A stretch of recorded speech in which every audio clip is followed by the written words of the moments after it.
19 सालामधली लढाई आता होतीये. फक्त चिन्ह बदलून होणार आहे थोडक्यामध्ये. जरी चिन्ह बदलून झाली तरी अजितदादा पवारांच्या सानिध्यामध्ये जे कामकाजाचं जे कामकाज चाललंय त्यांच्या माध्यमातून ते होणार आहे.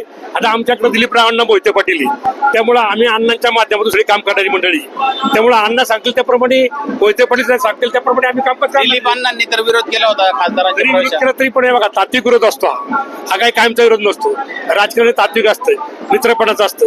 त्यामुळे जरी विरोध झाला न झाला तर शेवटी पक्ष आहे, कामकाज आहे, एक प्रत्येकाच्या भूमिकेमध्ये करायचं असतं. त्यामुळे तात्विक विरोध राहतोच, असं काही नाही. शेवटी प्रत्येकाच्या भूमिकेमध्ये चालतंय. अशा सानिध्यामध्ये बुवा तुम्हाला आता पार्ट कोणच जर वाटतंय? हे बघा आता सध्या तरी पार्ट्या अजून काही इलेक्शनची काय धोरा अजून काय चाललेलं नाही. आता एकमेकाचे प्रवेश करणं, येणं जाणं, एकमेकाचं संगोपन करणं, एकमेकाच्या मनधरण्या करणं हे कामकाज सध्या चालू आहे. आज सध्या तशी परिस्थिती काय सांगता येत नाही. धन्यवाद. नाव काय आपलं?